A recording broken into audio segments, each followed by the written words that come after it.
Ndabaramukije bakunzi b'ikiganiro yaga muganga amagara meza kugubwa neza kuroranirwa mu vyanyu no mu banyu aho muherereye nivyo ndabipfurije. Birashoboka yuko aho uherereye muri kano kanya uriko urakurikirana kino kiganiro amagara yawe akaba atifashe neza bivanye no kurwaye indwara iyi canke iriya, kumbure ikaba imaze igihe kirekire ukaba kumbura amagara gukitse. Kuri Ntambwe Idaheta TV tukwipfurije gukira, tukwipfurije koroherwa kandi tukwipfurije gushishikara gukurikirana izi nyigisho zacu kuko ari inyigisho zihanurira abantu ivyo bokora, ivyo bokwirinda, ivyo bokwiyubara, ivyo boshira imbere, ivyo bokwihoza, ivyo boreka kugira ngo bishishikare kubafasha kugira amagara meza, kwirinda no kwiyubara ngo ntibahave basanga novuga ngo bishwe no kutamenya. Ngaha tubashikiriza ibiganiro vy'iyobokamana, tukabashikiriza n'ibiganiro vy'amagara meza, amagara y'abantu, kandi tumaze kubona yuko inyigisho tubashikiriza ari inyigisho zifise ico zihindura mu buzima bw'abantu bazikurikirana uko bukeye uko bwije.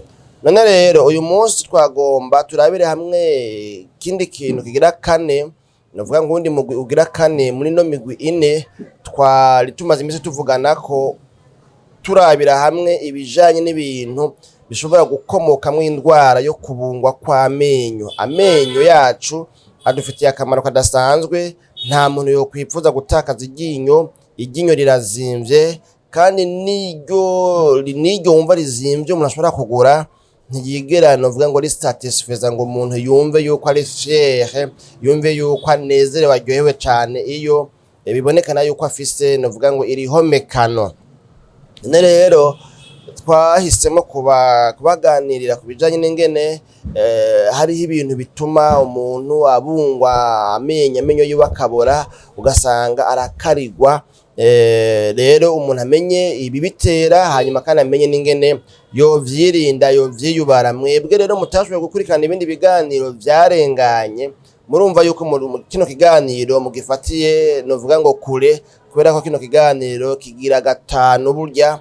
Ni ukuvuga ko harenganye ibiganiro bine. Twararabiye hamwe intangamarara yatubwiye ingene ibiharuro vy'abagwaye iyi ngwara ari vyinshi kw'isi hirya no hino, abo ikarira, abo ifata, uburyo itwara abayivuza, abakuzamwo amenyo, abayashiramwo amenyo, abagura amashasha n'ibindi. Hanyuma duca turabira hamwe ibice bitatu vyose rero vyakurikiye igice ca mbere vyatubwira inkomoko y'iyi ndwara, ibikunda kuzana namwe iyi ndwara, ibintu umuntu yokwirinda canke se yoba mu maso kugira ngo ntagware indwara. Ubu rero tugomba turabire hamwe ikiganiro ca gatanu kitubwira ibintu vya novuga ngo biri mu mugwi wa kane umuntu ashobora kuba mu maso kugira ngo amenye yuko neza igihe biba bimeze gutyo haba hari ikibazo gishobora gutuma nawe agwara indwara. Uyu munsi rero turabira hamwe ivyo novuga ngo bifatiye ku rugero rw'amate umuntu afise. Ngaho afise amanota avuga ngo le terrain biologique et la salive,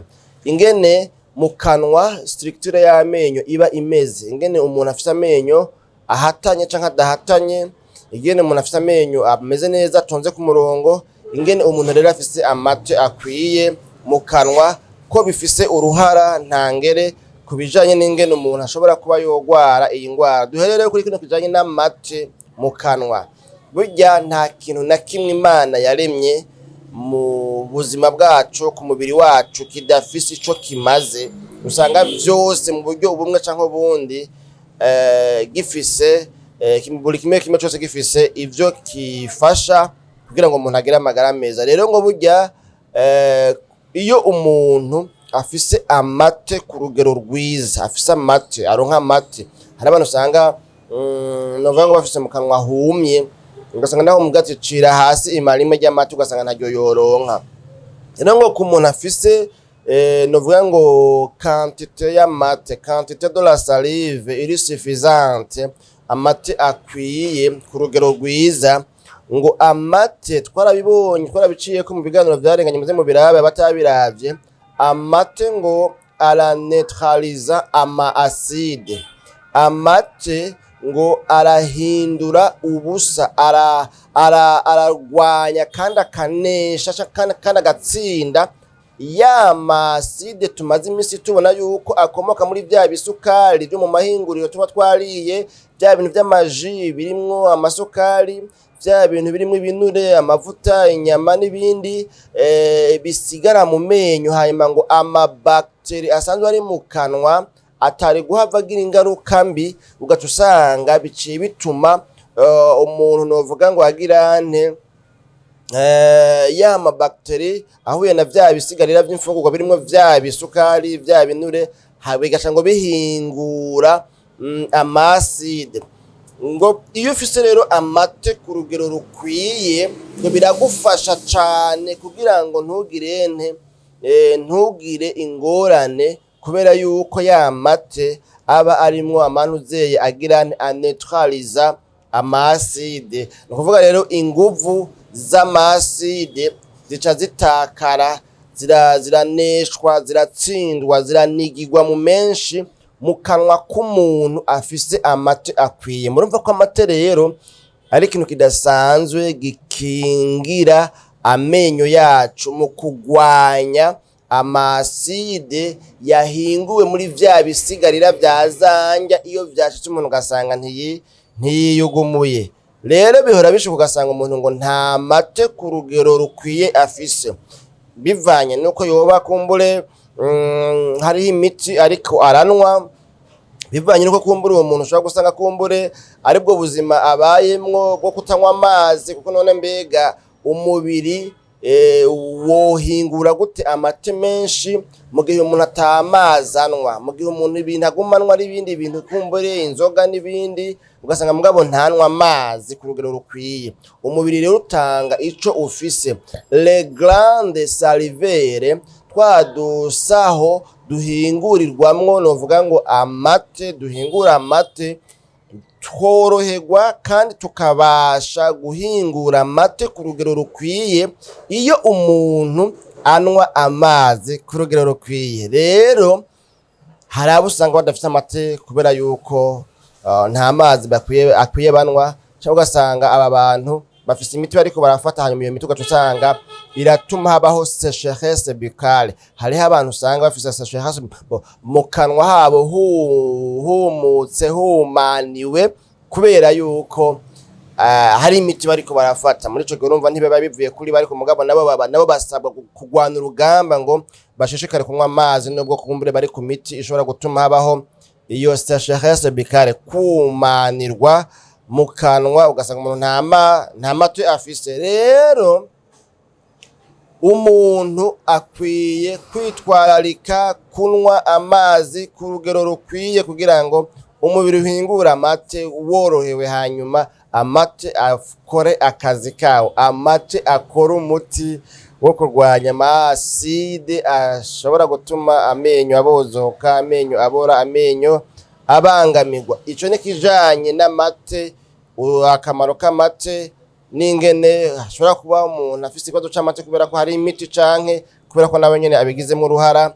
Nibaza ko cumvikana, twona kirengana dutera dusozera. Hanyuma ikindi ngaha nyene kubijanye n'ingene ngo amenyo ameze mu kanwa, n'ingene umuntu afise amate akwiye mu kanwa, nikijanye rero ngo na morphologie des dents. Iyi morphologie des dents bagomba kwerekana abantu ushobora gusanga afise nk'amenyo kumbure novuga ngo ahatanye, ameze ukuntu nyene, afise iforme imeze ukuntu nyene gutyoyi, hanyuma ugasanga rero ayo menyo kuyoza bisaba kuyoza, kwiyugumura, kuyakorera isuku bisaba kugenda buke buke, kubera uburoso hari ahantu budakora, hari ahantu budashika, bivanye nuko yamenyo agerekeranye, yamenyo apindamye, yamenyo yiwe hariho maremare na magufiya. Urumva hariho ukuntu bisaba yuko rero kugira ngo woze neza aya menyo bisaba kugenda pole pole, hanyuma ukayakorera isuku neza. Abantu rero ngo bafise amenyo rero atameze uko kuntu, bakwiye kumenya yuko ayo menyo ngo arabika vyoroshe, ibisigarira by'imfungurwa biribika muri ayo menyo mu buryo bworoshe, kubera yuko ayo menyo yabo afise forme imeze ukuntu, ayo menyo yabo ameze uko nyene ameze, kandi urumva nabo sibo babigizemwo uruhara. Abantu rero mufite amenyo yahatanye, abantu mufite amenyo atareha, hamwe ni maremare ari ni magufi, abantu mufite amenyo novuga ngo usanga hariho rimwe ryameze nk'irisohoka irindi naryo ugasanga ryasigaye indani. Ibyo byose bishobora gutuma ubona ko umuntu afite amenyo adatumbereye neza ku murongo. Mumenye yuko bituma amenyo yanyu yinyegezamwo ibisigarira by'imfungurwa muba mwariye. Ivyo navyo twabonye yuko harimwo ya sukari yo mu binyobwa tunwa, harimwo ya sukari yo muri vya biribwa bya bifungurwa dufungura, harimwo ibinure byo muri vya bifungurwa twafunguye. Iyo hatabayeho kuba maso ngo umuntu rero amenye ati jewe mfise amenyo ameze uku, reka rero ngirene ndayagirira isuku neza nitonze ndabifatira umwanya, bizohava usanga ivyo uhora ukora byose bidahagije. Iyo bidahagije naho urumva vya bisigarira navyo bizotuma amenya bozoka, kubera yuko kiriya kintu biriya bintu vyihoma ku mfungurwa. Iyo umuntu ageza gutya yafunguye ntiyiyugumure, akabona hari ibintu vy'ibicafu cafu vyasigaye ku mfungurwa, bijya bintu bimeze nk'ivyera, mu nyuma birahinduka ntibimene ibintu vyera, naho wohomora ntibihomoka kubera ko byameze nk'ivyihindura nkaho umengo ni parti y'iryinyo. Urumva nyine ugasanga ari ibintu nyene bimeze ukuntu. Hakabaye ivyo twita ngo ni tartre mu Gifaransa, kugira kuntu nyene bya bintu usanga byarihomye, bimwe ukamengo ni nyonko, ibindi navyo ugasanga nyine bimeze ukuntu. Umuntu agiye kwa muganga barabihomora bakoresheje ibikoresho vyo kwa muganga, bakabihomora byose bikava ko hagasigara iryinyo ryonyene, bakayoza amenyo. Ariko mugabo ntibikwiye kugera iyo hose, ubikoreye isuku hakiri kare buri munsi birakunda. Ugasanga rero amenyo yawe agizene afise amagara meza. Rero abantu bafise amenyo ahatanye cyangwa afise iforoma imeze ukuntu nyene kuri bizarre, mwihangane mwiyakire, ariko namwe mumenye muti amenyo dufise tuyakorera isuku twitonza atakwiruka, kuko nutayaha umwanya ukwiye uzosanga biciye bigorana ko ugira amenyo afise amagara meza, amenyo afise nuvuga ngo ameze neza. Aho naho rero urumva yohava cagwara ingwara zuko turagwanya twivuye inyuma yitwa carie dentaire. Bakunzi bayaga muganga, ikiganiro cacu cuno munsi munyemerere ngaha abaro tugarukiriza kino kiganiro cacu. Nibaza ko mwumvise yuko amate ari nkenegwa, amate ni kirumara, ukwiye gukora ibishoboka byose ukamufisa amate akwiye mu kanwa. Ivyo navyo ntibigoye, ni ukunwa amazi ku rugero rukwiye, hanyuma kandi ukwiye guha umwanya amenyo yawe ukayakorera isuku witonze neza. Twarabonye yuko iruhande yo ko umuntu yakoresheje brosada akwiye gukoresha agacure-dent, akihaganyuzo. Twabonye ko hariho n'ivyo bita ngo ni fil dentaire, novuga ngo nakantu umuntu akoresha mu kugira isuku hagati y'iryinyo n'irindi. Ushobora gucisha kameze nk'akanyuzi, ushobora gucisha hagati y'iryinyo n'irindi, hanyuma kagahomora ivyari vyihomye hagati y'iryinyo n'irindi, kubera ko kabari gatoya gashobora guca muri irya espace iri hagati y'iryinyo n'irindi. Jewe Janvier Manirambona rero nari nteramanye namwe, ndabashimiye mwakoze kumpa uyu mwanya wose mumpaye ukumviriza kino kiganiro ciza c'amagara meza, c'amagara y'abantu. Tuzosubira rero mu kiganiro c'ubutaha, ariko mwebwe bashasha tubasavye gufyonda kuri sabone cyangwa subscribe. Nizera ko mwotugamburukira kugira ngo mube muri bamwe basanzwe bakurikirana bino biganiro vyacu. Tuvuga ahanini kubijanye n'amagara meza, tukavuga no kubijanye n'iyobokamana, ibijanye n'ibiganiro ndoramana, ijambo ry'Imana, kubemera Yesu Kristo nk'umwami n'umukiza mu bugingo bwabo. Ko murazi ko imyizerere iri kwinshi, iri kuna, iri gutanu, kandi nako ntitwotanga ibijanye n'imyizerere novuga ngo tutarimwo, ataco yaduhinduye ko, ataco yadufashije. Duca tuvuga ibijanye n'ibitwerekeye, ariko kandi naho nyene mu mvugo itabangamira aba canke bariya, kuko burya kugira ngo umuntu yigishe, atanga impanuro, atanga inyigisho, simpaka ngo novuga ngo akomeretsa abandi, ngo yatsindisha abandi, yereka abandi yuko ukuri kwiwe ariko kuri konyene. Oyaye, burya kurya nibaza yuko ari kutamenya kwigisha neza, kandi niyumvira yuko haba harimwo agahaze, kubera yuko mu busumbasumbane bwacu tuguma dukeneraniye, tuguma tubana mu budasa bwacu no mu myizerere canke imyiyumvirire nayo nyene itandukanye, tuguma dukeneraniye, tuguma tubana. Ntibizigera bikunda ko abantu bose bahurira mu kintu kimwe conyene, ntibikunda. Rero wigishe ukuri kwawe, ukumenyeshe abatakuzi, hanyuma abumva ko biri konvenka bagukurikire. Batagukurikiye naho ntibace baba abansi bawe, ngo kubera yuko ivyo wabigishije byanse kwinjira mu bwonko bwabo kuko ntibizokunda ko bose bavyumva ngo bavyakire. Murabona abantu bigisha ibijanye n'ama business, ibi bintu by'amanuzeye, novuga amasosiyete atari make, kumbure muramubona ugasanga yariko arakwigisha kwereka yuko wiwe atakintu na kimwe uri kurakora, wogira ico uri kurakora cunguka ugiye mu vy'iwabo. Utagiye mu vy'iwabo ukamengo nta kindi kintu na kimwe cunguka wowe uri kurakora. Ariko mugabo siko bimeze. Birakunda yuko we expose ikintu ucumvise akagikurikira, utacumvise nawe urumva nyene c'est son droit. Na kagaruka rero mu biganiro bindi byo kuri Ntambwe Data TV na Gahwane.